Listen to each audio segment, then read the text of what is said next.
Hello, everyone. Welcome to Sleep Space.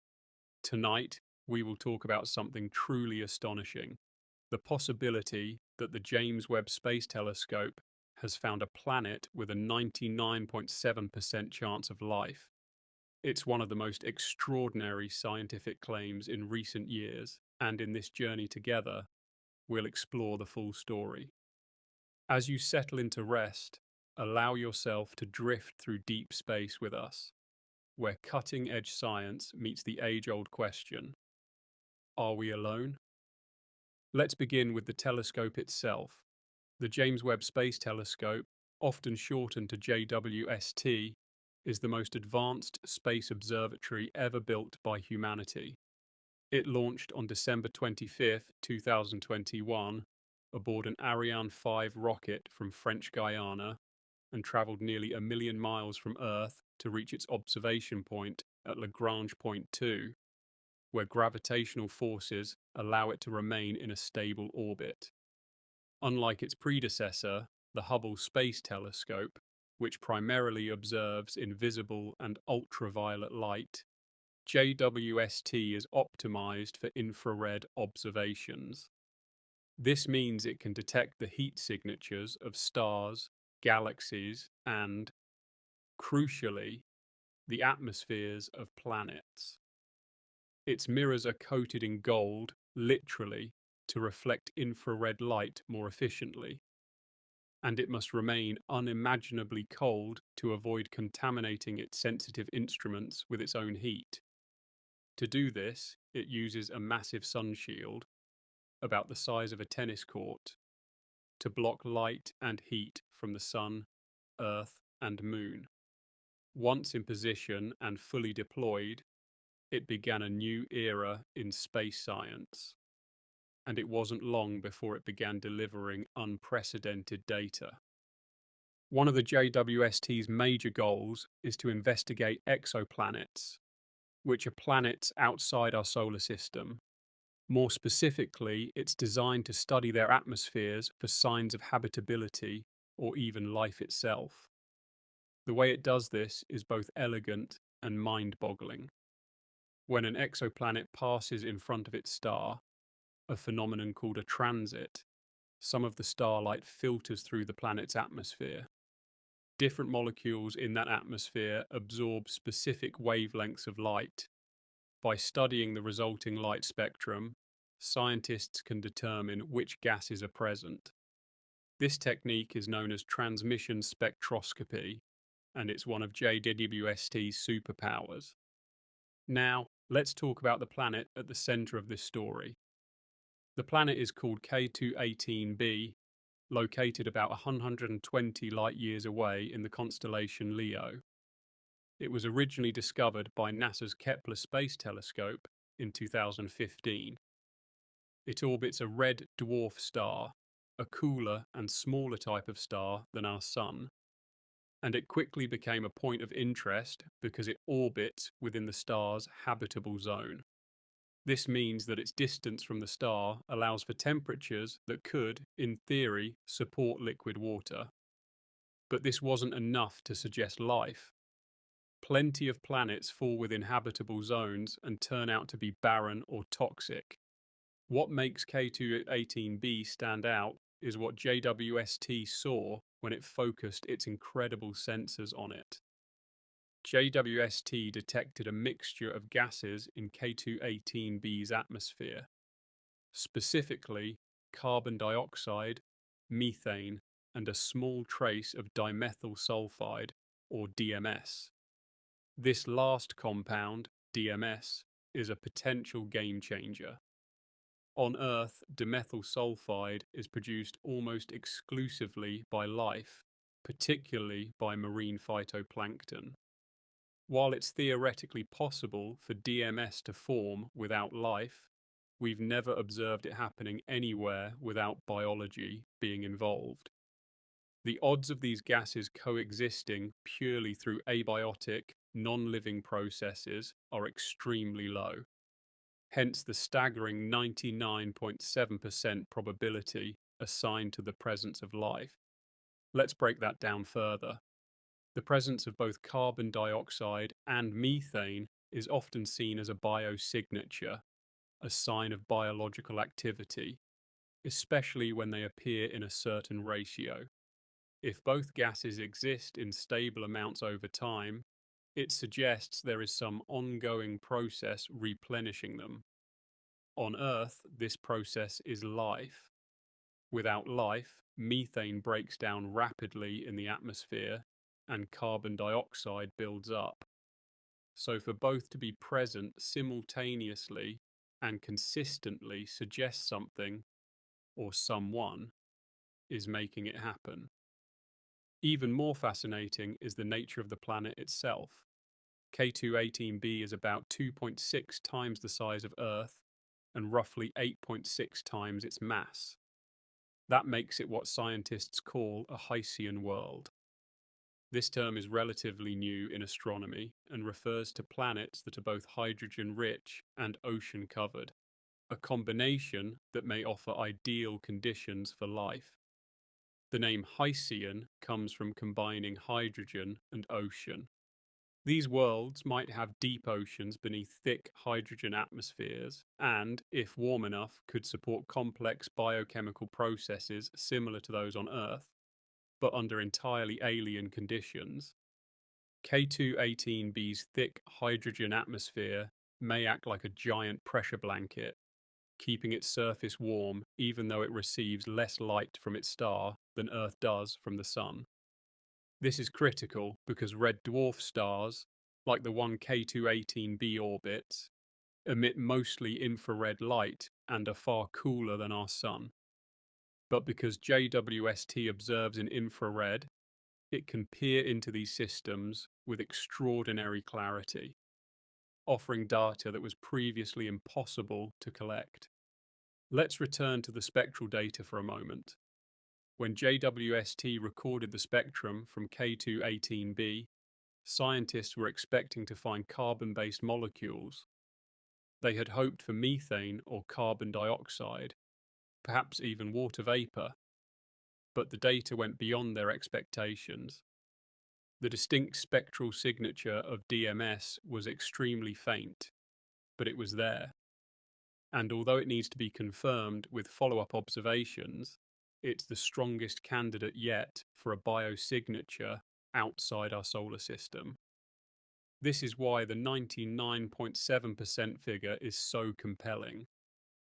It's not a confirmation of life, but it's a statistical inference based on how likely it is that these chemical signatures would arise from non-biological processes.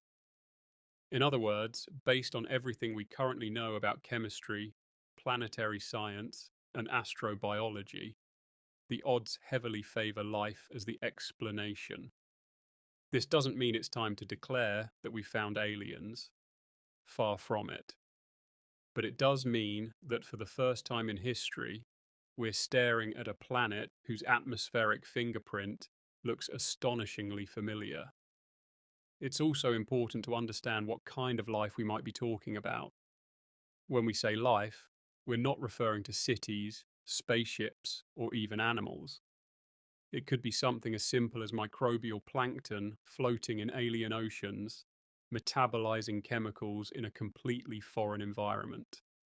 Yet even the simplest forms of life would fundamentally change our understanding of biology, evolution, and our place in the cosmos. It would mean that life is not unique to Earth. It might mean that life is common, even inevitable, given the right conditions. K2-18b is just one planet, and there are thousands of other exoplanets within range of JWST's instruments. If this detection is confirmed, it will mark only the beginning. A proof of concept. We've always wondered if we were alone.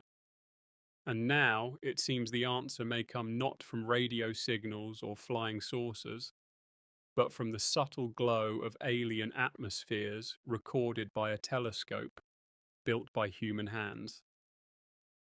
And so, as you drift deeper into rest, imagine that far beyond the stars above, on a planet orbiting a dim red sun, something may be living. something invisible to the naked eye, but not to the eyes of science, something growing, changing, perhaps even thriving in waters warmed by distant starlight. To understand why K218b's discovery is so significant, we have to zoom out and look at the larger context of exoplanet science.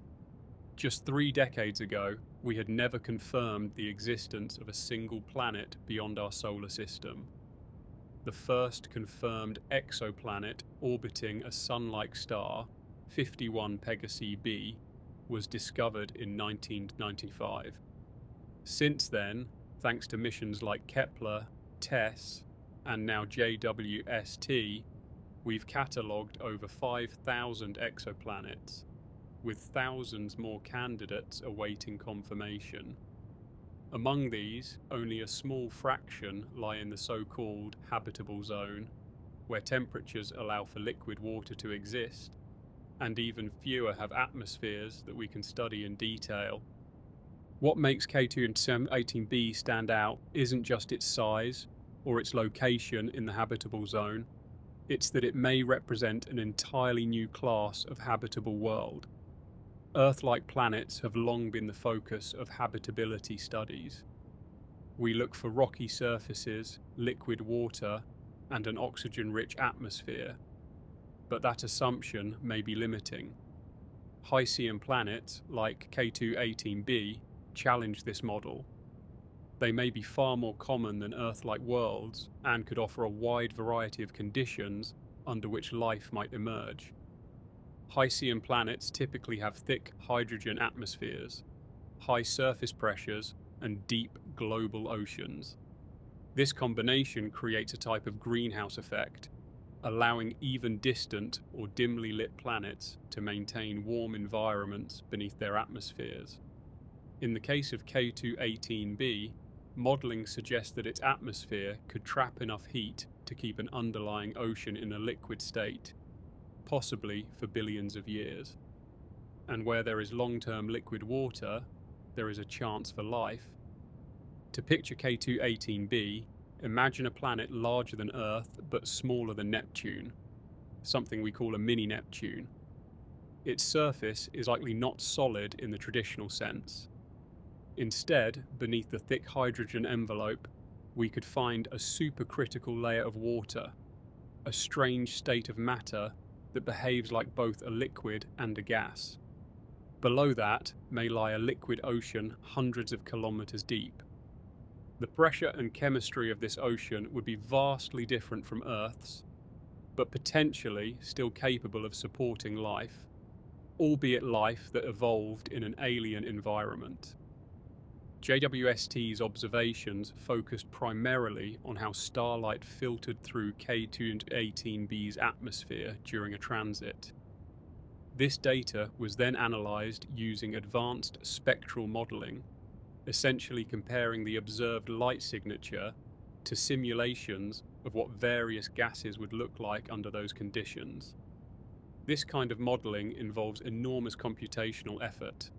Scientists use what's called Bayesian analysis, a way of calculating the probability of various scenarios given the available evidence, to estimate which combinations of molecules best match the observed spectrum.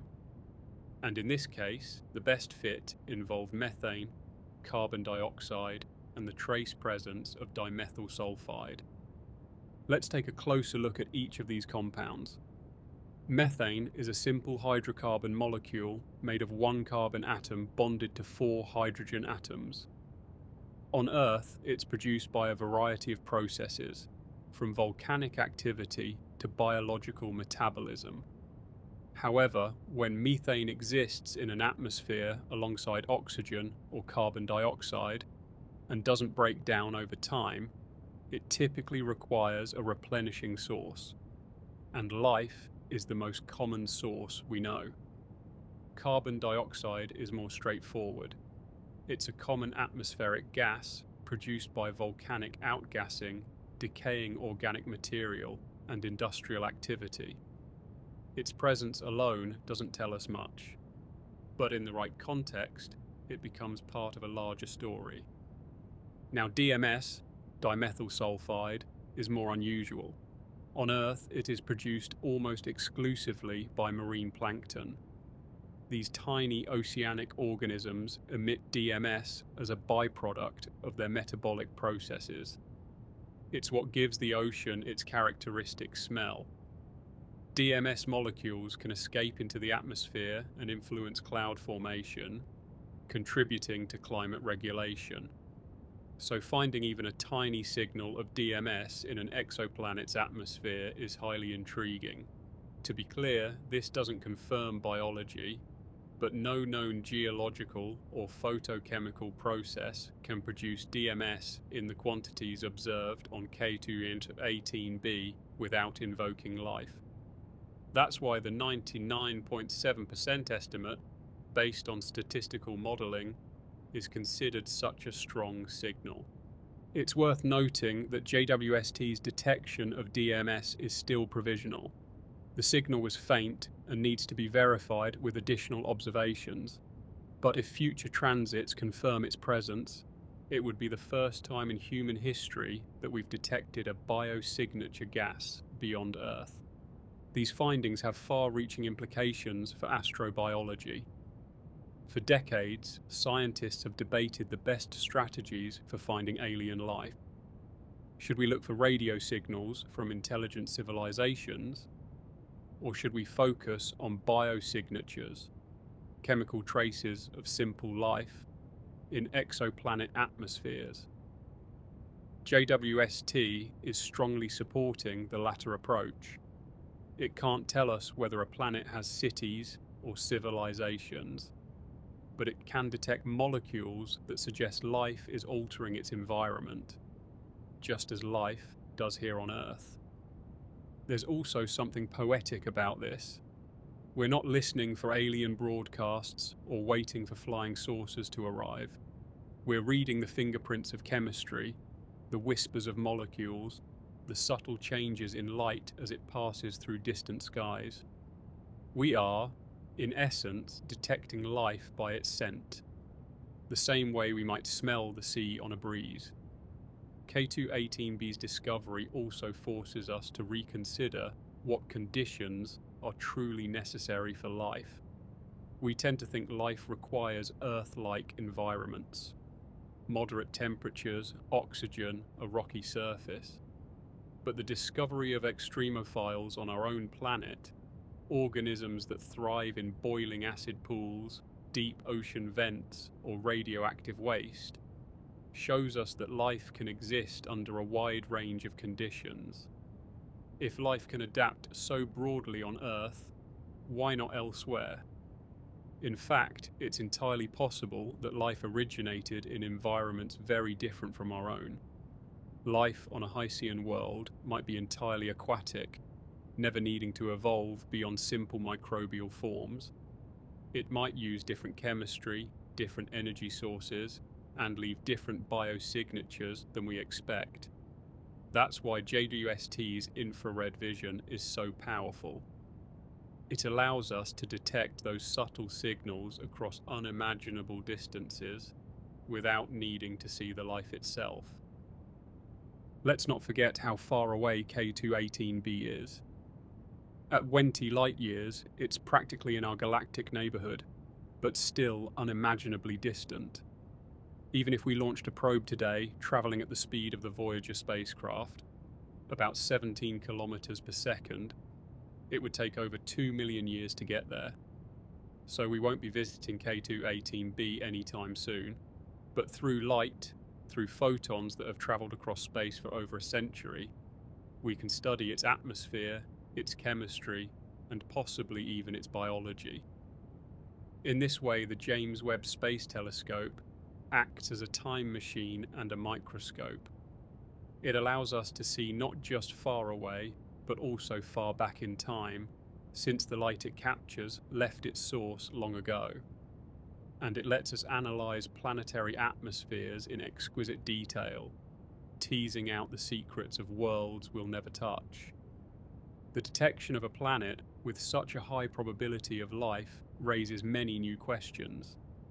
How common are Hycean planets? Could life on K2-18b be widespread or confined to isolated niches? Does it evolve slowly or explosively? Could life there ever become intelligent? Or will it remain forever microscopic, hidden beneath clouds and oceans, as silent and ancient as the stars? These are questions science cannot yet answer. But what we do know is this: with the right tools, we are beginning to lift the veil on the great unknown. We're no longer asking whether life exists beyond Earth. We're beginning to ask what kind of life and where. K2-18b might be the first of many worlds that surprise us, not because they resemble Earth, but because they don't, and yet still harbour the same miracle. As the data continues to flow in and our models improve, we will refine our understanding of K2-18b's atmosphere. We'll plan follow-up observations and compare it to similar planets. We'll develop better biosignature catalogues and train AI to recognise new patterns. We're only at the beginning of this journey, and the universe, vast, dark, and full of mystery, is only just beginning to whisper its secrets to us. To fully appreciate the implications of what the James Webb Space Telescope has revealed about K2-18b, it's helpful to understand how revolutionary this moment is in the history of astronomy. For millennia, humans looked up at the night sky and imagined what might be out there: gods, spirits, other worlds. But we had no way of knowing whether other planets existed at all. Even after we realized that stars were distant suns, we didn't know if those suns had their own planets. That uncertainty ended only a few decades ago. In 1992, astronomers discovered the first exoplanets orbiting a pulsar, a rapidly rotating neutron star. And in 1995, the first planet was found orbiting a main sequence star like our Sun. That planet, 51 Pegasi b, was a gas giant orbiting very close to its star, and it was discovered through a method called radial velocity, detecting the wobble of a star caused by the gravitational tug of an orbiting planet. These early discoveries opened the floodgates. With the launch of the Kepler Space Telescope in 2009, exoplanet science exploded. Kepler stared at a single patch of sky for nearly 4 years, watching for tiny dips in starlight caused by planets passing in front of their stars. It found thousands of candidates. But Kepler could only detect transits. It couldn't tell us anything about the composition of a planet's atmosphere. That required a new generation of telescopes. JWST was designed with this goal in mind. Its near-infrared spectrograph, NIR-SPEC, and mid-infrared instrument, MIRI, allow it to break down the light from distant exoplanets into spectra that reveal what gases are present. This is how scientists identified methane, carbon dioxide, and dimethyl sulfide in the atmosphere of K2-18b. What makes this so extraordinary is the precision required. Imagine trying to detect a few molecules of gas from a planet 120 light-years away, using light that has been traveling through space for over a century. The planet itself is not visible. The star is only barely visible with a telescope. And yet, by analysing the starlight that filters through the atmosphere during a transit, a window of only a few hours, scientists can identify the unique fingerprints of molecules millions of times fainter than the star's light. It's one of the most delicate and powerful measurements in all of science. The detection of these biosignature gases was made during 2 separate transits of K2-18b, each lasting several hours. During this time, JWST observed the star K2-18 as the planet passed in front of it. The starlight passed through the planet's atmosphere interacting with molecules along the way.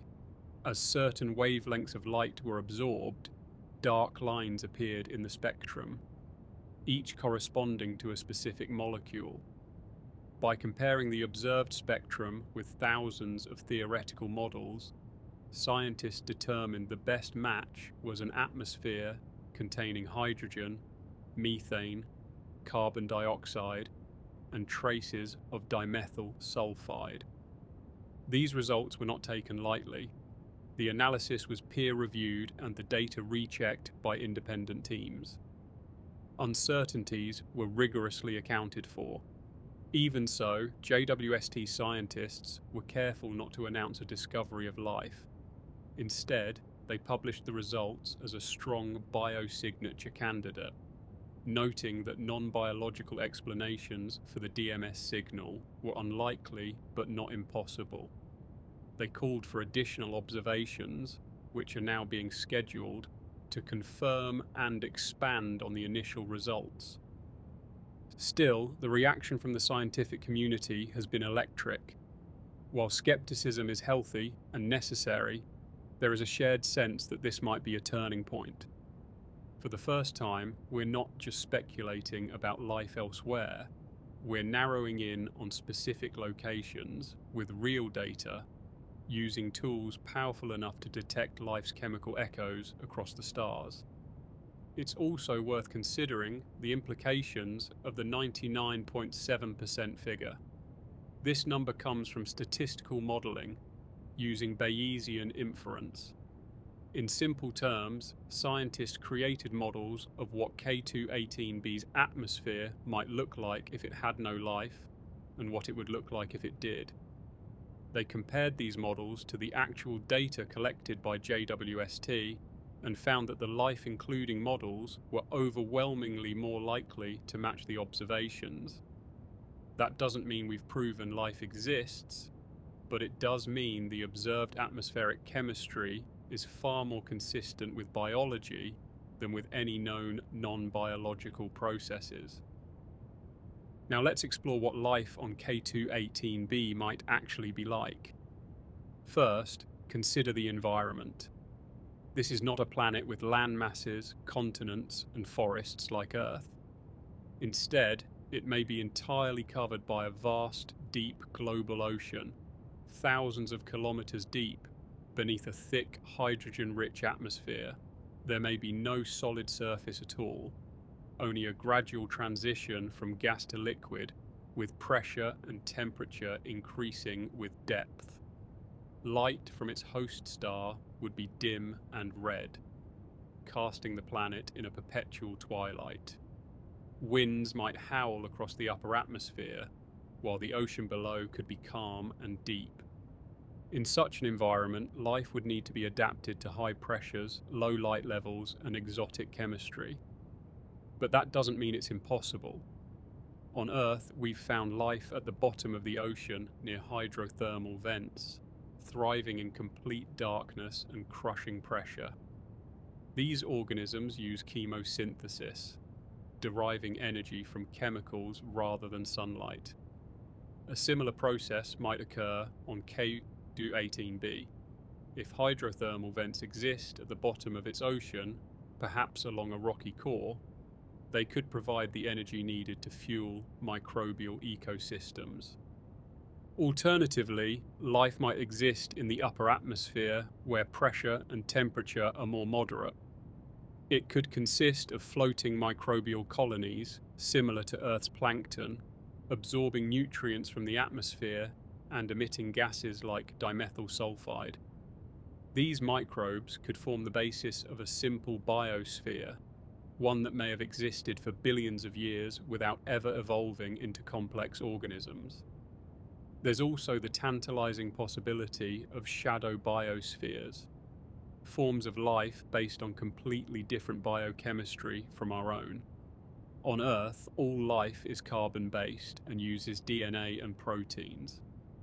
But what if life on K2-18b evolved with an entirely different molecular foundation? It might not use DNA or even carbon. It might rely on silicon or ammonia or compounds we've never imagined. Such life might be invisible to our instruments, or it might produce gases that mimic those of known biological processes. This is part of the challenge of astrobiology. We don't know exactly what we're looking for. We only have one data point, Earth, and we tend to project its characteristics onto other worlds. But life might take many forms. It might emerge under different conditions, follow different evolutionary paths, and leave behind unfamiliar signatures. That's why the detection of familiar molecules, like methane and DMS, is so powerful. These are the same compounds produced by Earth's biosphere. If we're seeing them on K2-18b, it could mean life there is chemically similar to life here, or at least that it alters its environment in recognizable ways. Another point to consider is the nature of K2-18b's host star. It's a red dwarf, smaller, cooler, and longer-lived than our Sun. Red dwarfs make up about 70% of the stars in the Milky Way, meaning most planets in our galaxy likely orbit stars like this. However, red dwarfs are also prone to flares, sudden bursts of radiation that could strip away planetary atmospheres or harm developing life. But K2-18b seems to have held onto its atmosphere, suggesting either that the star is unusually quiet, or that the planet's magnetic field or atmosphere is thick enough to provide protection. This resilience is important. It suggests that life-bearing planets around red dwarfs might be more stable than we thought. If K2-18b can maintain a biosphere despite the challenges of its environment, it raises the possibility that life is common throughout the galaxy, not just on planets like Earth, but on a vast range of worlds orbiting stars very different from our own. In the coming years, JWST will continue observing K2-18b and similar planets. Other observatories, including the Extremely Large Telescope in Chile and the Webb Space Telescope, will join the effort. With each observation, we'll refine our models, detect new compounds, and deepen our understanding of these distant worlds. We may even begin to assemble a catalogue of potentially inhabited planets, each with its own chemical identity. And perhaps one day we'll look back on this moment, the detection of dimethyl sulfide in the atmosphere of a Hycean world, as the beginning of a new chapter in human history. A moment when the question, "Are we alone?" shifted from speculation to evidence, when light from a distant star revealed the possibility that somewhere, far across the void, life has already taken root. K2-18b isn't the first exoplanet to excite scientists with potential signs of habitability, but it is the most statistically compelling candidate so far. In the past, astronomers have detected water vapor, methane, and even hints of oxygen on other planets, but never altogether in the ratios that so strongly suggest life. This is why K2-18b stands apart. The detection of dimethyl sulfide, however faint, places it in a class of its own. To better understand the scale of this discovery, let's take a moment to compare K2-18b with other planets we've studied. Consider TRAPPIST-1, a system of 7 rocky Earth-sized planets orbiting a red dwarf star about 40 light-years away. Several of those planets lie in the habitable zone, and they've been prime candidates for atmospheric studies. However, most of them orbit so close to their star that they may be tidally locked, one side always facing the star while the other remains in perpetual darkness. This could cause extreme temperature gradients, potentially stripping away atmospheres or creating harsh conditions for life. K2-18b, on the other hand, orbits farther from its host star and appears to maintain a thick atmosphere, making it more stable overall. Despite being larger than Earth, about 2.6 times its radius, it seems to have retained a complex atmosphere rich in volatile molecules. Its position in the habitable zone, combined with its potential oceanic nature, makes it more Earth-like in its ability to support liquid water, though it is structurally very different from our planet. And then there's Proxima Centauri b, orbiting the closest star to the Sun, only 4.2 light-years away. Proxima b lies within the habitable zone of its star, Proxima Centauri, and is often mentioned as a potential target for interstellar probes. But Proxima Centauri is a highly active flare star, and its planet may have lost its atmosphere long ago. Without a protective magnetic field or dense atmosphere, life as we know it would be unlikely to survive there. Compared to these candidates, K2-18b has emerged as a standout, not just because of where it is or what it's made of, but because of the actual data now in hand. For the first time, we have observed not just one or two potential biosignature gases, but three, with one of them being strongly linked to life as we know it. And the data didn't come from a radio telescope or speculative computer models. It came from actual light collected by JWST's infrared sensors. Light that has travelled across time and space to tell us a story. Let's talk about how JWST is able to make these observations with such unprecedented accuracy. Its instruments include multiple spectrographs that split light into its component wavelengths.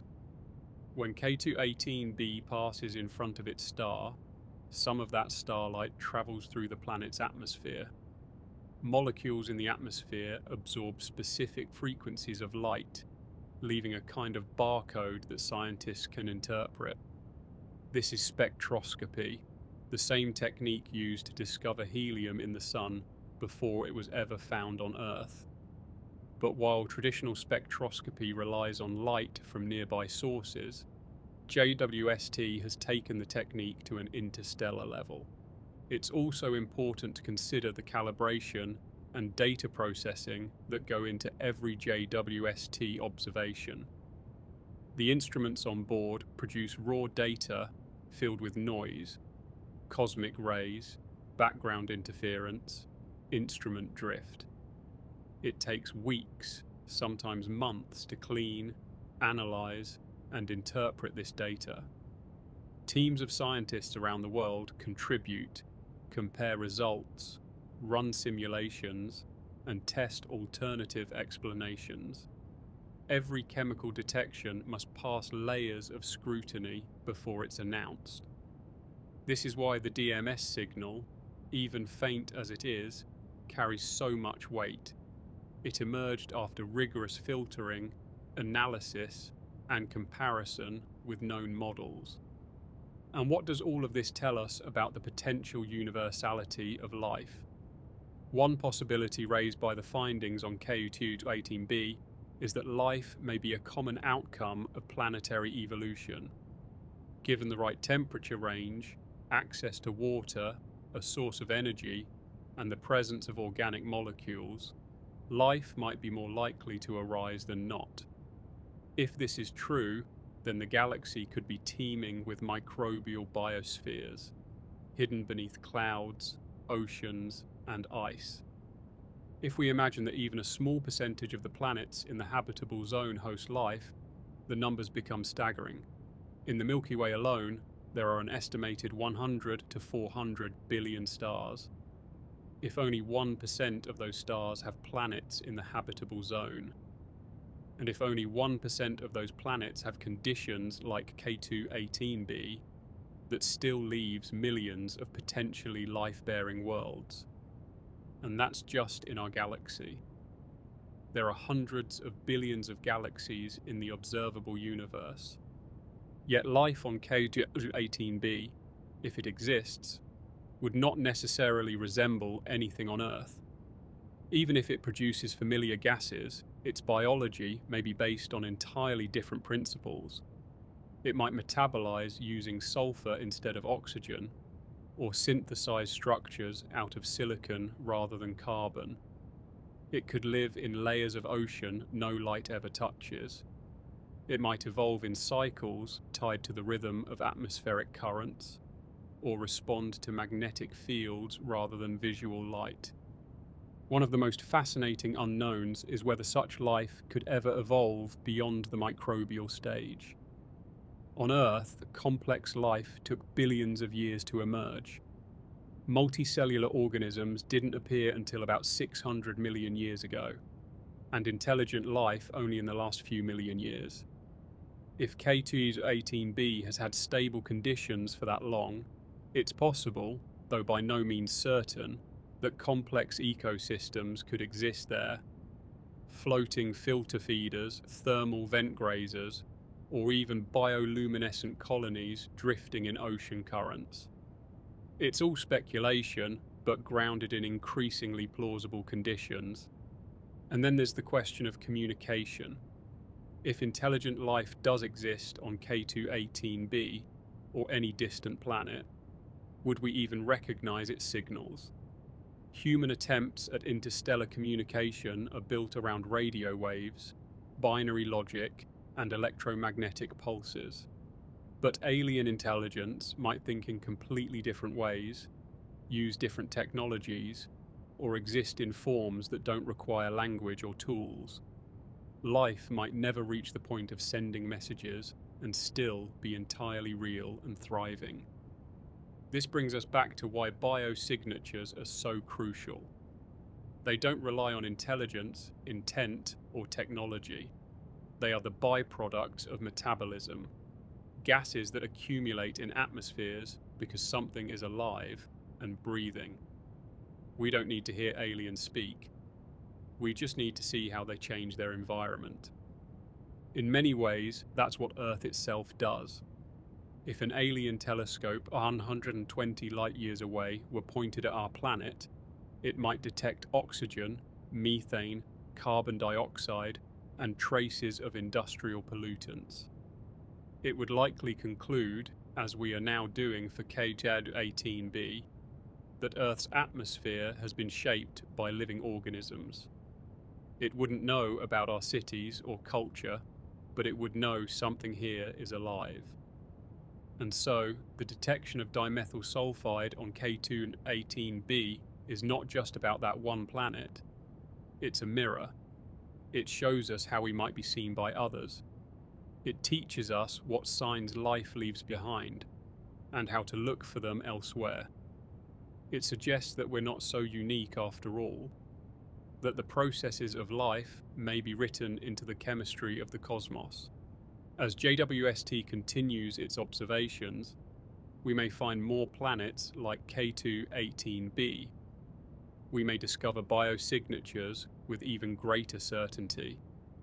And eventually, we may confirm, beyond any statistical doubt, that life exists beyond Earth.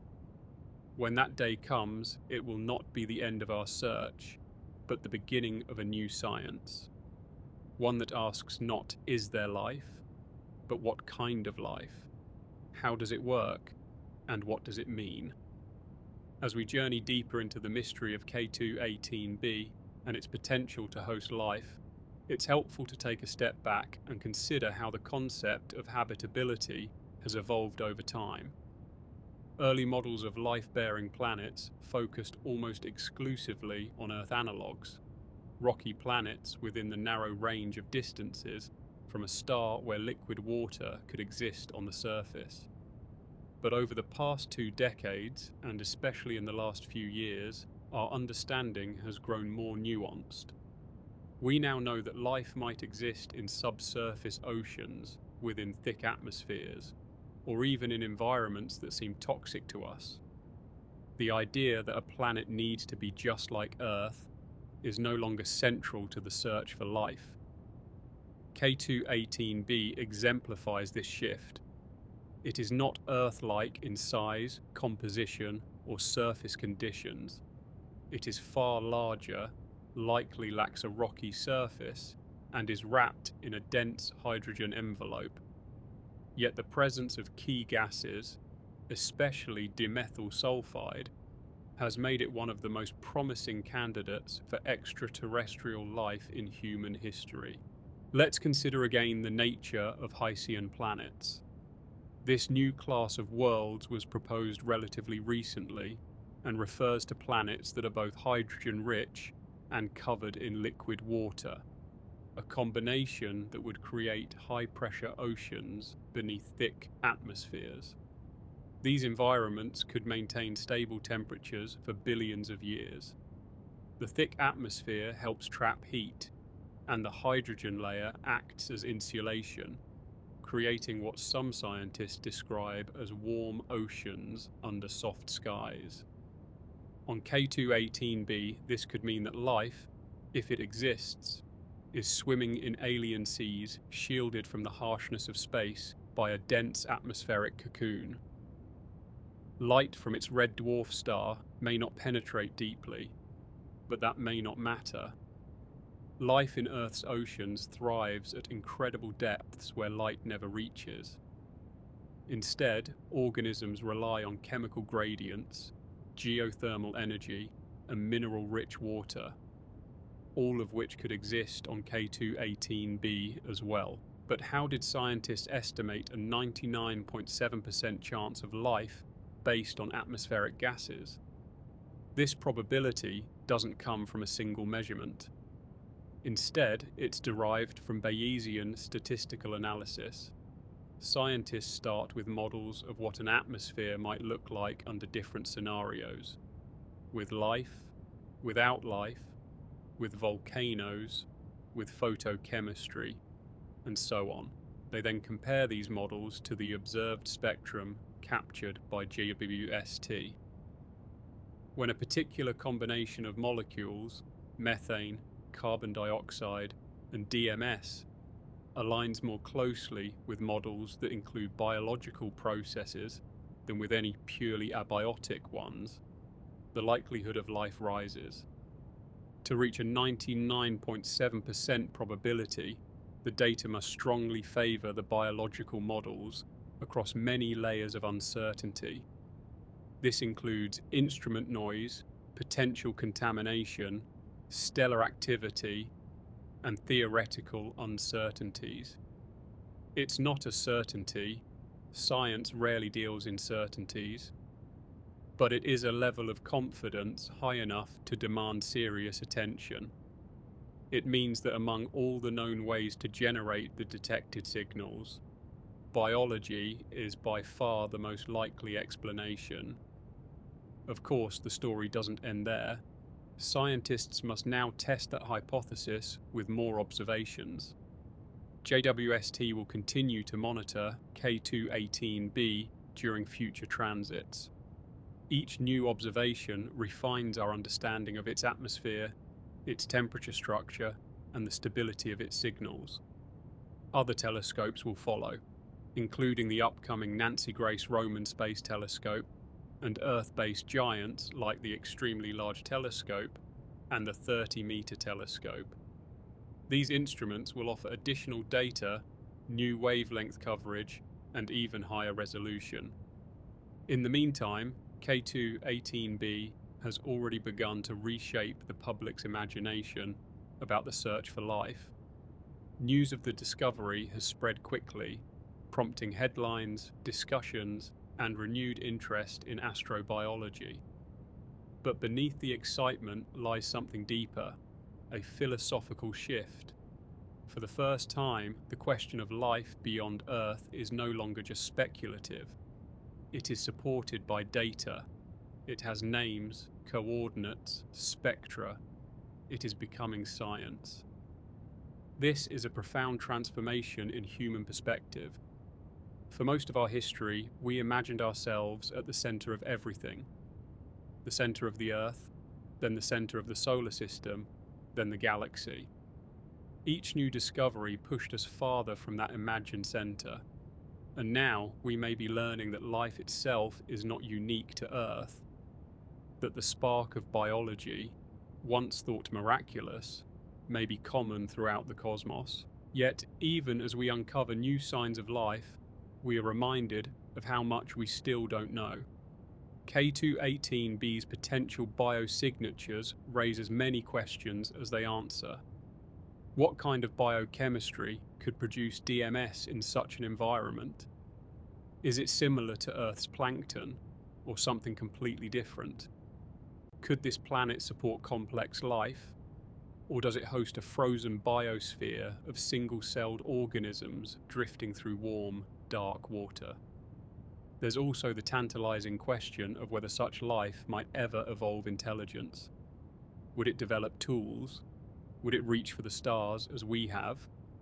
Or might it remain forever in a quiet equilibrium, unseen and unknowing, shaped only by its own alien rhythms? We must also consider that our instruments might be detecting something unexpected, a process we don't yet understand. Nature often surprises us.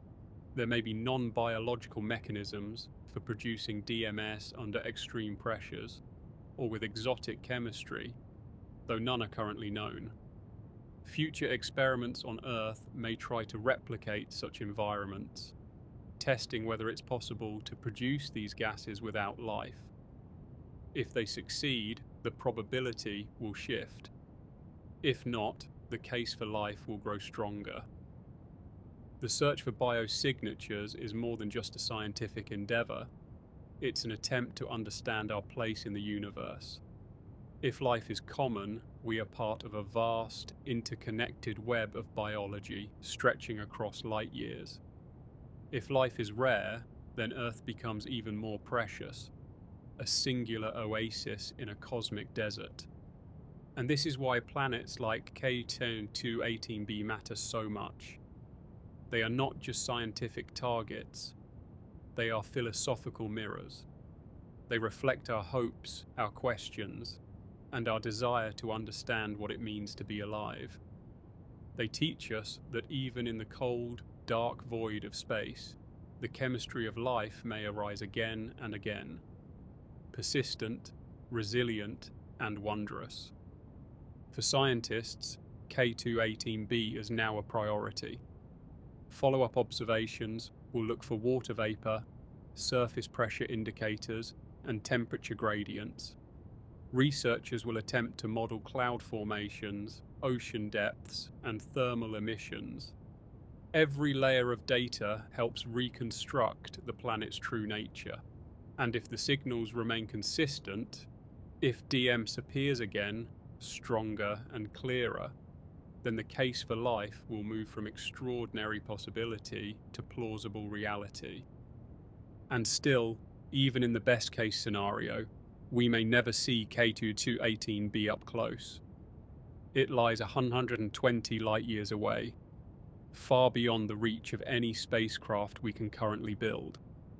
But light has bridged that gap for us. Photons that left the planet more than a century ago have traveled across interstellar space, carrying with them the fingerprints of whatever is happening there. In those photons, we find chemistry, and in that chemistry, we may be seeing the shadows of life. So tonight, as we look toward the sky, let us remember that we are not just passive observers. We are participants in a grand experiment, one in which the cosmos is asking a question, and we are learning how to listen. We have built machines that can see the invisible, that can find meaning in a flicker of light, that can detect a molecule drifting in the wind of a planet we'll never touch. And perhaps as those machines continue their work, we will find that life is not the exception. It is the rule. By now, K2-18b has captured the imagination of not only scientists, but the world. Its possible biosignature detection, especially dimethyl sulfide, has opened a new chapter in the search for life beyond Earth. But while the data points to biological possibilities, what would life actually look like on such a planet? Could organisms survive, evolve, and even thrive in an environment so different from Earth's? Let's begin by imagining what the surface, or rather the outermost layer, of K2-18b might be like. Since it's likely a Hycean planet, K2-18b is thought to be mostly or entirely covered in water. with oceans far deeper than anything on Earth. These oceans could stretch hundreds of kilometers below the surface, their deepest layers under pressures so high that even water behaves differently, forming exotic ice phases not found in everyday experience. Above these vast alien oceans lies a dense hydrogen-rich atmosphere, significantly thicker than Earth's. This thick blanket of gas traps heat and shields the ocean below from space radiation and stellar flares, crucial for habitability, especially around a red dwarf star like K2-18. The sunlight that filters through would be dim and red, not the bright blue sky we're used to, but still enough to allow some kind of energy harvesting by hypothetical organisms, if any have evolved such mechanisms. In this strange oceanic world, life would need to adapt to high pressure, low light, and an abundance of hydrogen and methane. Here on Earth, deep-sea extremophiles have shown that life can be astoundingly adaptable. On the ocean floor, near hydrothermal vents, entire ecosystems exist without sunlight. Instead, they rely on chemosynthesis, using chemical reactions to generate energy. Tube worms, clams, and microbial mats all flourish around these vents, powered not by the sun, but by the heat and chemistry of Earth's interior. Could similar systems arise on K2-18b? It's possible. If the planet has internal heat, and it likely does, then hydrothermal activity on the ocean floor could create oases of life. Chemical energy could feed microbes, which in turn might support more complex life forms. Over time, evolution could produce organisms uniquely adapted to the pressures and chemical makeup of this environment. In such a world, cells might not use oxygen at all. Instead, their metabolisms could be built around hydrogen, methane, ammonia, or other molecules abundant in the atmosphere and ocean. They might have thick membranes to withstand pressure, or unique proteins adapted to resist heat and chemical degradation. Some might float near the ocean surface, while others cluster around deep vents, living out slow, alien lives in a planet-wide sea of chemistry and shadow. If dimethyl sulfide is being produced, it raises further possibilities. On Earth, DMS is primarily released by phytoplankton, microscopic marine organisms that live near the ocean surface and form the base of the aquatic food web.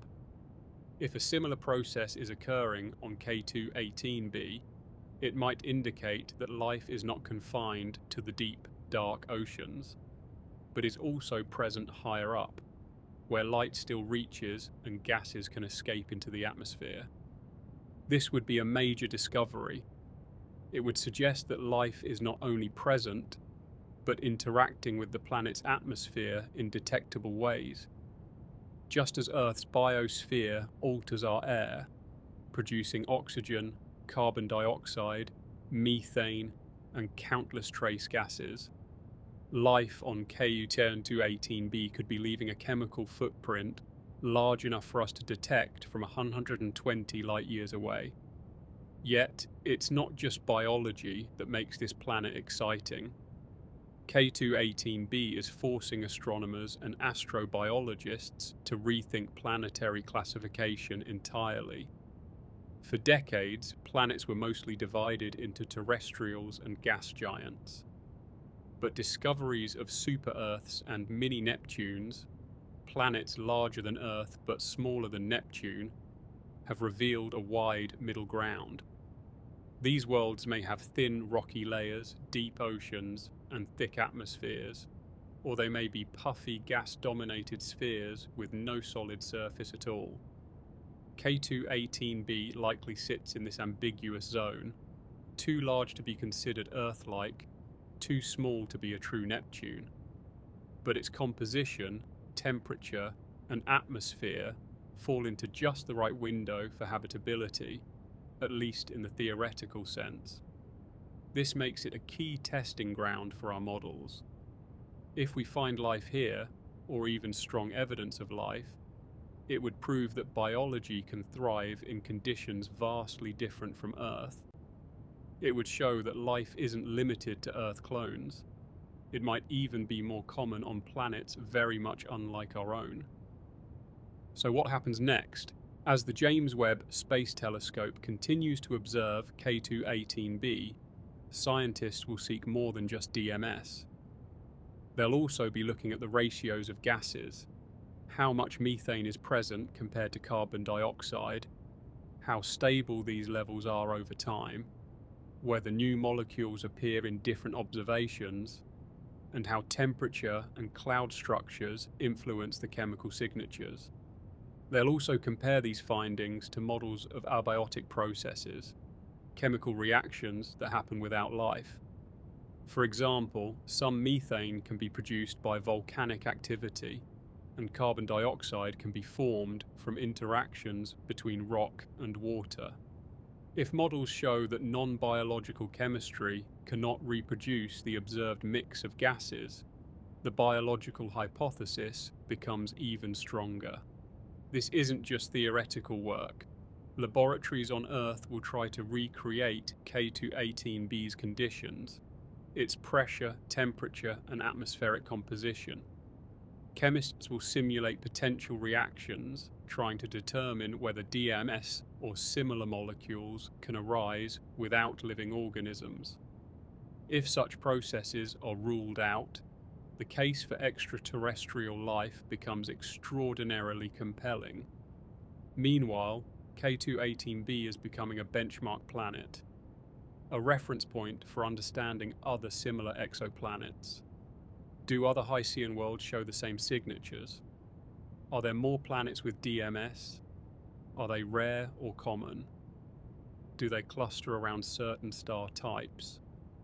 These are the questions JWST and future missions will help answer. Interestingly, the discovery also highlights the value of focusing on red dwarf stars. These stars are smaller and cooler than our Sun, but they make up the vast majority of stars in the Milky Way. Because they burn slowly, they live for trillions of years, potentially giving life far more time to develop. Their planets also orbit more closely, which makes transits easier to detect and study. K2-18b, for example, orbits its star in just 33 days, offering frequent opportunities for JWST to observe it as it passes in front of the star. However, red dwarfs are also more active. They emit strong solar flares and bursts of radiation, especially when young. If K2-18b didn't have a thick atmosphere, its surface might have been sterilized long ago. But the hydrogen envelope may have protected the planet, acting as a shield and maintaining a stable liquid ocean below. All of this reminds us of how fragile and delicate life is, but also how resilient. On Earth, life has endured asteroid impacts, supervolcanoes, ice ages, and more. On K2-18b, if life exists, it may have weathered its own cosmic challenges, adapting in ways we can barely imagine. And that's one of the most beautiful aspects of this discovery. K2-18b, though far beyond our reach, is telling us a story. Through a faint dip in starlight, through a whisper of gas, it is showing us that the universe is not silent, that biology may not be an anomaly, that life, the greatest mystery of all, could be written into the very fabric of the cosmos. The story of K2-18b has become a focal point in our quest to understand the cosmos. But one crucial question remains: how confident can we be that life, or something like it, is influencing this planet's atmosphere? To get closer to the answer, we must consider both the precision of our instruments and the alternative explanations that science demands we explore. Let's start with the instrument itself, the James Webb Space Telescope. JWST is unlike any telescope before it.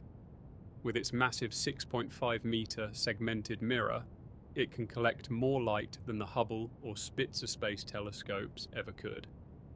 It observes in the infrared part of the spectrum, which is key for exoplanet research. Many of the gases associated with life, like methane, carbon dioxide, water vapor, and dimethyl sulfide, have their most distinctive absorption features in the infrared. This allows JWST to see the fingerprints of these molecules as starlight filters through a planet's atmosphere. But these observations aren't direct. JWST doesn't snap pictures of K2-18b's clouds or oceans. Instead, it measures subtle changes in starlight as the planet transits its star, a method known as transmission spectroscopy. When the planet passes in front of its host star, a fraction of the star's light passes through the planet's atmosphere. Molecules in the atmosphere absorb specific wavelengths of light, leaving a pattern behind in the star's spectrum, a barcode of sorts. By analyzing this pattern, scientists can infer what gases are present. However, the signal is incredibly faint. K2-18b is over 120 light-years away, and its atmosphere is just a thin ring around a distant dot of light. The depth of the transit signal, the amount of light absorbed by atmospheric gases, is measured in parts per million. This means that JWST must be exquisitely sensitive and precise. Its instruments must account for noise, detector artifacts, and interference from Earth's own atmosphere. Even small shifts in temperature aboard the telescope can influence the data.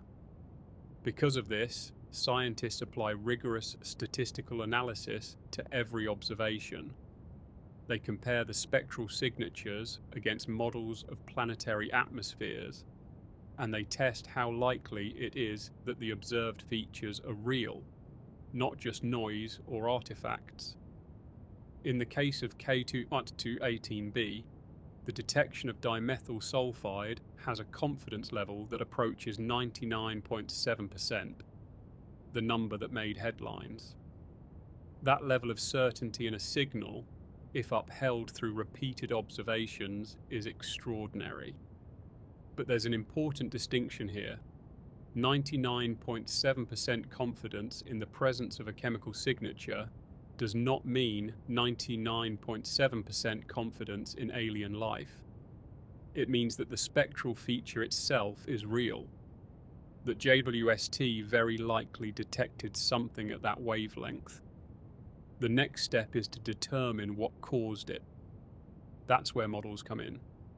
Atmospheric scientists build virtual planets using powerful computers, simulating every aspect of a world like K2-18b, gravity, pressure, temperature gradients, cloud formation, radiation levels, and gas chemistry. They run thousands of simulations, adjusting variables to see which combinations reproduce the observed spectral features. If a non-biological explanation can be found, such as chemical reactions from volcanic outgassing, lightning storms, or photochemical haze, then the biological hypothesis must be set aside, at least for now. So far, no non-biological model can convincingly explain the level of dimethyl sulfide that appears in K2-18b's spectrum, if the detection holds.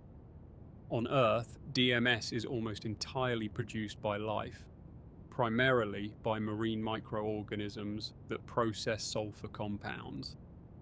There is no known geological or atmospheric process that creates it in significant quantities without biological activity.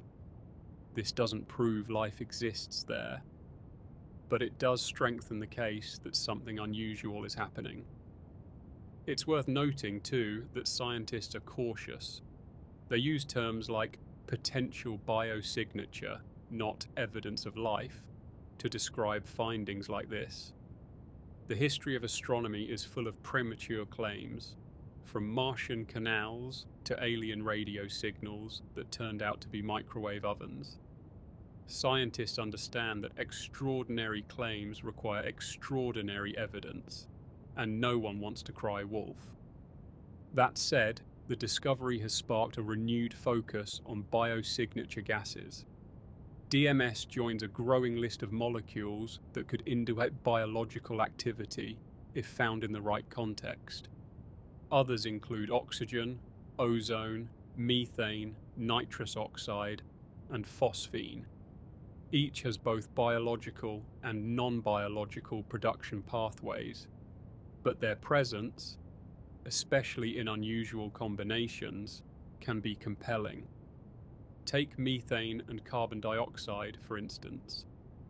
If both are present in high quantities and not accompanied by carbon monoxide, it suggests that something is actively maintaining the balance. On Earth, that something is life. Similarly, if oxygen and methane coexist, they would normally destroy each other unless constantly replenished, which again hints at biological processes. This leads us to the concept of disequilibrium. In chemistry, systems tend to settle into equilibrium, a balanced state where reactions are stable. Life, however, disrupts this balance. It pumps out gases, consumes others, and reshapes the atmosphere. If we see a planetary atmosphere that is out of equilibrium in a way that resembles Earth, it's a strong clue that something dynamic, possibly biological, is at work. K2-18b's atmosphere may be showing signs of this disequilibrium, especially with the possible presence of DMS, methane, and carbon dioxide. But to make a stronger case, we need more data. Future observations by JWST, especially with its NIR spec and MIRI instruments, will help clarify the picture. Scientists are also eager to observe the planet at different times, looking for variability that might hint at weather, seasonal cycles, or even biological rhythms. Other telescopes will join the effort. The upcoming Extremely Large Telescope, ELT, and the Giant Magellan Telescope, GMT, on Earth will have the resolution to study nearby exoplanets in unprecedented detail. NASA's planned Habitable Worlds Observatory, still in early stages, will one day be able to directly image Earth-like planets around Sun-like stars, perhaps even revealing continents, oceans, and clouds. But for now, K2-18b remains the most intriguing known candidate, not because it's Earth-like, it isn't, but because it challenges our understanding of habitability. It asks whether life can arise in environments that seem alien to us, deep oceans beneath hydrogen skies, warmed by a dim red sun. The answer to that question has implications far beyond this single planet. If life can exist on a Hycean world, then the odds of life in the universe increase dramatically. There may be billions of similar planets across the galaxy, worlds that would never have been considered habitable until just a few years ago. With every new data point, the rare Earth hypothesis, the idea that our planet is uniquely suited for life, becomes harder to defend. And if life is common, then we must ask the next question: where are they? This leads us into deeper philosophical and scientific territory, into the realm of the Fermi paradox, the Great Filter, and the search for intelligent civilizations. But that's a topic for another night. For now, we remain focused on this singular, beautiful mystery, a distant planet, warmed by a small red star, wrapped in a hydrogen cloak, with oceans perhaps teeming with life. A place that, in the silence of space, may be whispering back. The more we examine K2-18b, the more it becomes clear that this planet is rewriting our understanding of what a habitable world can be. Until recently, the Goldilocks zone, That not too hot, not too cold region around a star was the primary criteria for potential habitability. Earth, being in the Sun's habitable zone, became our model. But K2-18b has expanded that framework. It lies in its star's habitable zone, yes, but it's far from Earth-like, and yet it may still support life. To understand this, we need to dive deeper into what we mean by habitable. Traditionally, this term referred to the possibility of liquid water on a planet's surface. But now scientists are beginning to distinguish between surface habitability and subsurface habitability.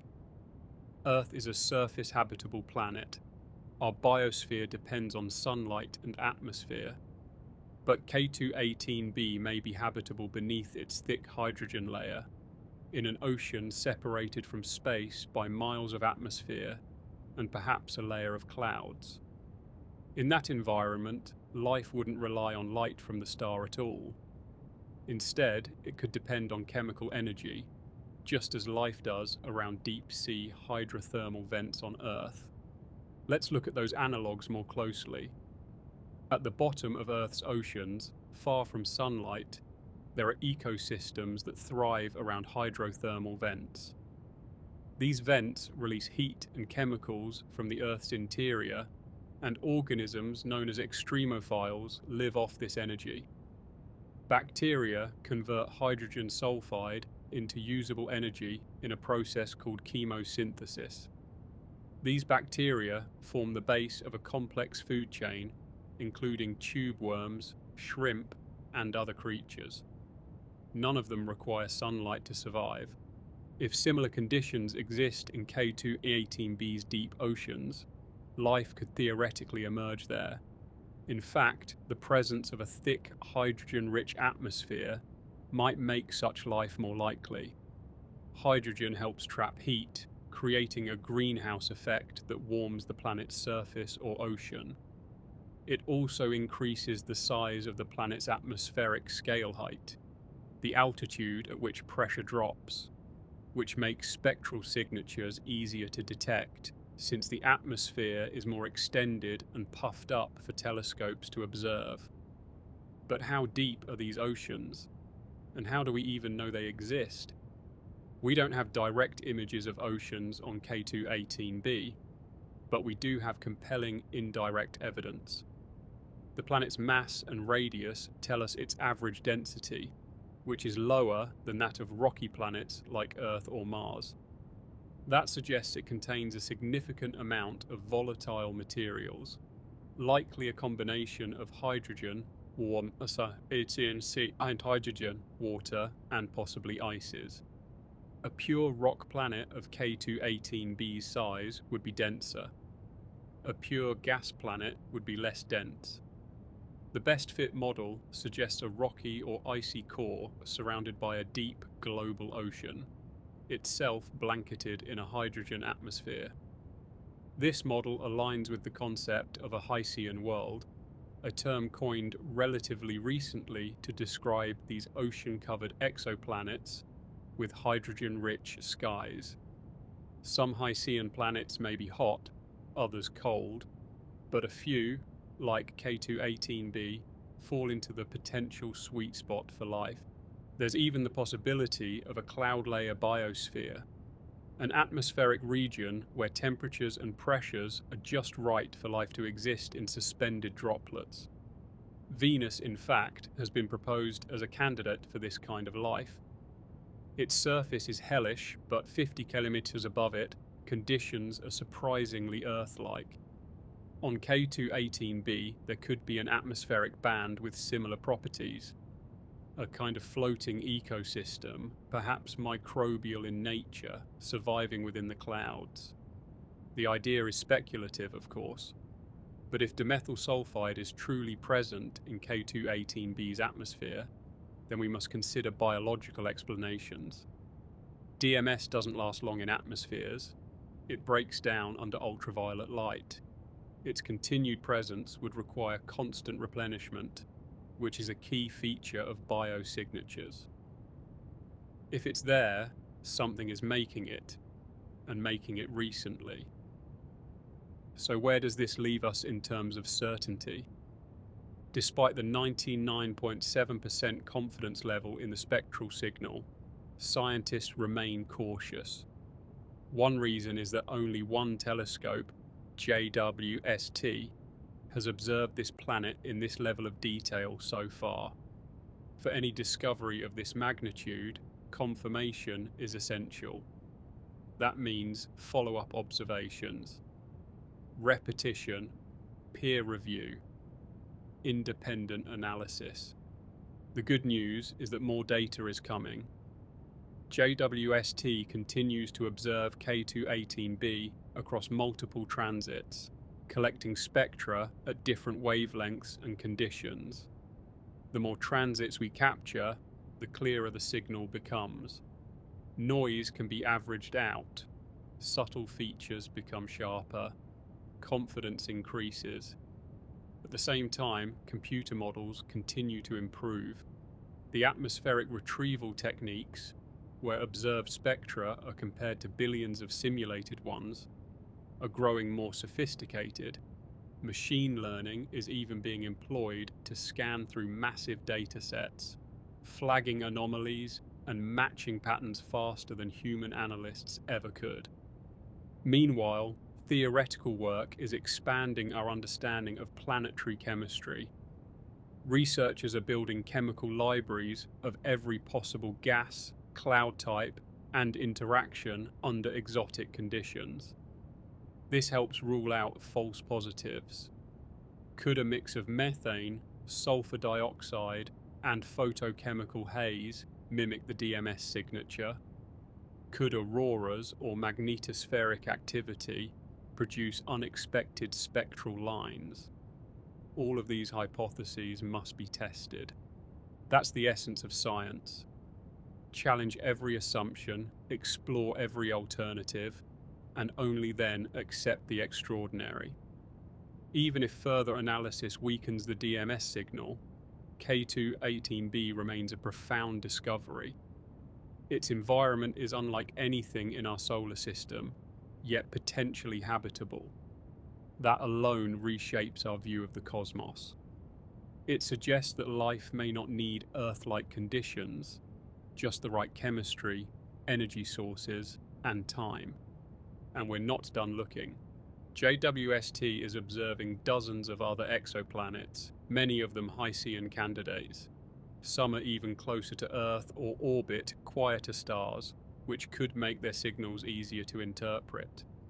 Others may have shorter orbital periods, allowing more frequent transits for study.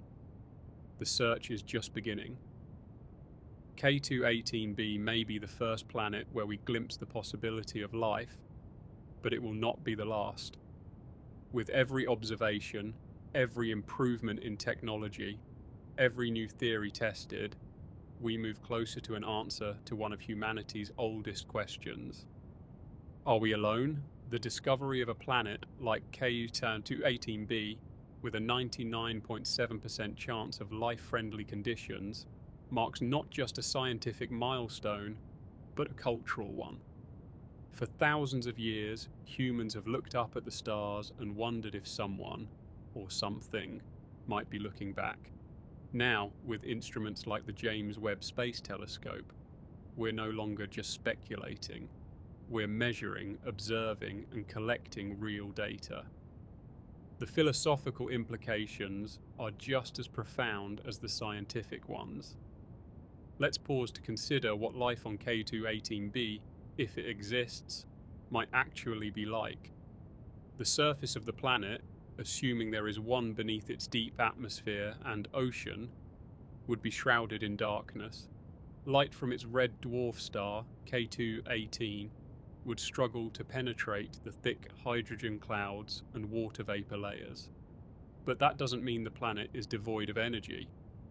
Chemical gradients, heat from within the planet, and interactions with stellar particles could provide energy sources for life to emerge and thrive. In such an environment, evolution would follow a different path.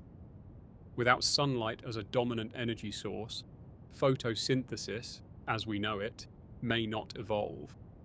Instead, life may rely on chemosynthesis, using chemical reactions to produce energy, much like organisms near hydrothermal vents on Earth. This would affect everything from the biology of potential organisms to their ecological structures. Imagine organisms shaped not by vision and light, but by heat, pressure, and chemistry. Sensing in infrared or detecting the chemical presence of other organisms rather than seeing them. Communication might not rely on sound or sight, but on the release of molecular signals. Much like how bacteria on Earth use quorum sensing, life, in this case, would be hidden, deep, and quiet, but still alive in the most fundamental sense. Of course, all this is speculative, but science thrives on reasoned speculation, ideas we can test, even if indirectly. And now we have the tools to do that. The James Webb Space Telescope represents a monumental leap forward in our ability to study distant worlds. Its mirror, over 6 times larger than Hubble's, collects more light and can observe in infrared, which is ideal for studying planets orbiting cool stars like K2 to 18. JWST is sensitive enough to detect the molecular fingerprints of gases in an atmosphere hundreds of trillions of miles away. That's the level of precision we're working with. And beyond Webb, new missions are already in the works. NASA's Nancy Grace Roman Space Telescope, set to launch later this decade, will have a wider field of view and be optimized for exoplanet detection via microlensing. The European Space Agency's Oriole mission will study the atmospheres of hundreds of exoplanets. These telescopes will complement JWST by expanding the number of targets and confirming findings. At the same time, ground-based observatories are improving rapidly. Giant telescopes like the Extremely Large Telescope, ELT in Chile, the Giant Magellan Telescope, GMT, and the 30-meter telescope, TMT, will soon offer unprecedented resolution from the Earth's surface. They'll observe exoplanet atmospheres, detect biosignatures, and maybe even glimpse the surfaces of nearby planets. One of the most exciting upcoming instruments is the LUVOIR telescope, the Large UV Optical IR Surveyor, a proposed NASA flagship mission that could directly image Earth-sized planets and analyze their atmospheres. LUVOIR could do more than detect molecules. It might be able to create actual images of exoplanets, showing continents, oceans, clouds, and weather patterns. With this growing network of observatories, the search for life becomes a coordinated effort. Imagine scientists using JWST to detect a hint of a biosignature, then confirming it with LUVOIR, and then conducting long-term atmospheric monitoring with Roman or Oriole. Each telescope adds a layer of data, and together they build a robust case. But what would confirmation of life beyond Earth actually mean? It wouldn't necessarily look like a Hollywood alien. Even microbial life, a single-celled organism on another world, would be the most significant discovery in human history. It would mean that life is not unique to Earth, that the universe is not just rocks, gas, and physics, but biology too, that life arises not by miracle, but by natural process. It would imply that the cosmos is, in some way, alive, and it would change how we see ourselves. Humanity has always placed itself at the center, first of the universe, then of the solar system, then of the evolutionary ladder. But every great scientific revelation has pushed us further from that center. Earth orbits the sun. The sun is one star among billions. Life evolved from simpler forms. And now, perhaps life exists elsewhere entirely.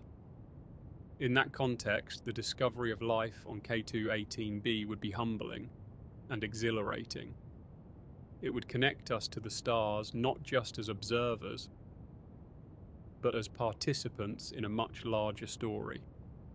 There are also ethical and existential questions.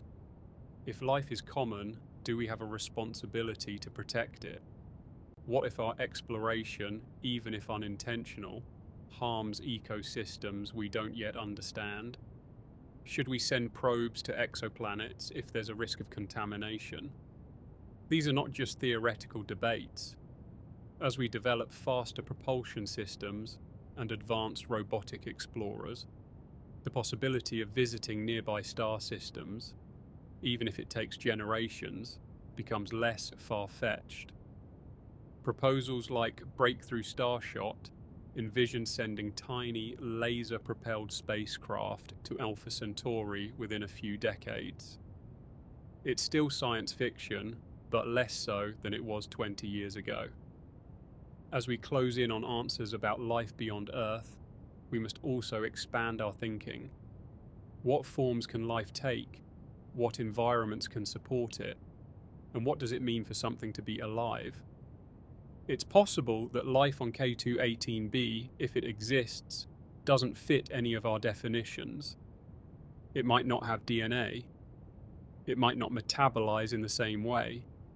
It could exist as a distributed system, a kind of chemical intelligence in the ocean or clouds.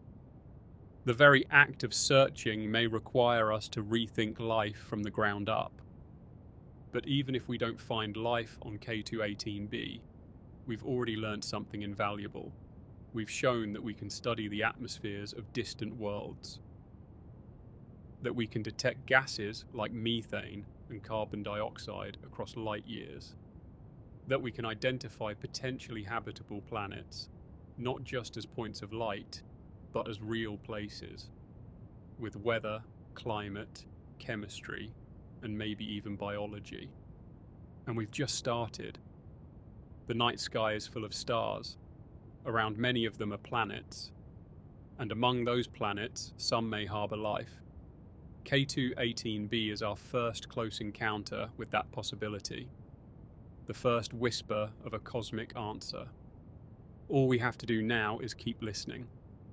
As we reach the final part of our journey tonight, let's bring together everything we've discovered about K2-18b, a distant world orbiting a faint red dwarf star, 120 light-years away in the constellation Leo. What began as a dot in the sky has become a planetary body rich with mystery and scientific intrigue. Thanks to the James Webb Space Telescope, we now know that this planet may not just be habitable, it may actually harbour life, with a thick hydrogen-rich atmosphere, strong signs of water vapour, and the possible detection of dimethyl sulfide, a molecule strongly associated with biological processes on Earth. K2-18b has become one of the most promising candidates in our search for extraterrestrial life. Add to this a temperate climate and the possibility of a deep global ocean, and we find a scenario that's not just possible, but deeply compelling. These are not abstract calculations anymore. They are concrete observations supported by the best scientific instruments humanity has ever built. And yet, this is only the beginning. Each layer of discovery opens new questions. What kind of life could exist on K2-18b? Could it be microbial or something more complex? How would organisms evolve in a world lit by a dim red sun, under crushing atmospheric pressure, and without direct access to the kind of sunlight we depend on here on Earth? Could life exist in suspended pockets, floating in the atmosphere like clouds of biology?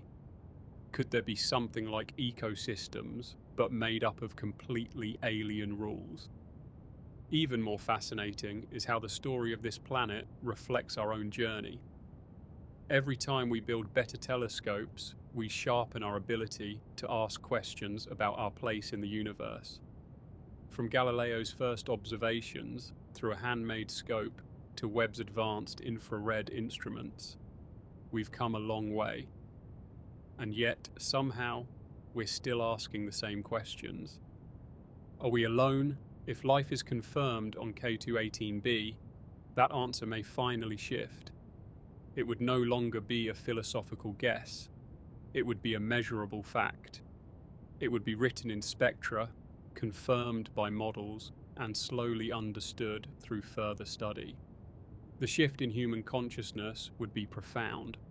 For the first time in our species' history, we would know that life has emerged elsewhere, that biology is not limited to Earth, that life, it seems, is not an exception. It is a rule. This discovery would ripple through every field: biology, chemistry, theology, philosophy, engineering, and culture. We would be forced to redefine what it means to be alive, to think, and to know. We would also need to rethink our responsibilities to each other, to our own planet, and to the life that may exist beyond. The James Webb Space Telescope has already proven itself as one of the most transformative tools in astronomy. But its full legacy is still being written. It is not just seeing galaxies from the edge of time or capturing images of forming stars. It's now leading the charge in the greatest search of all, the search for life. The data it sends back will continue to inspire new questions, new technologies, and new missions. It may take years or even decades before we have absolute certainty about what's happening on K18b. But every new observation moves us one step closer, and there's something quietly beautiful in that. For so long, we've looked at the night sky and wondered if there were others, wondered if we were alone, wondered if we were the product of something rare and extraordinary, or simply a common outcome of physics, chemistry, and time. K2-18b is not just a discovery, it's a mirror, one that reflects not only the possibility of life out there, but our own desire to seek, to know, to understand. It shows us that no matter how far we go, we bring our questions with us. And sometimes the universe answers back. And now, as you settle into sleep, let that wonder stay with you. Let the thought of distant oceans, floating life forms, and alien skies be the last thing on your mind. Let the gentle pull of curiosity carry you into dreams, where planets spin slowly, stars whisper secrets, and the universe, vast and alive, surrounds you. Thank you for spending this time with us on Sleep Space. We'll be back with more journeys across the cosmos. Until then, rest well and let your thoughts drift far beyond the stars. Good night.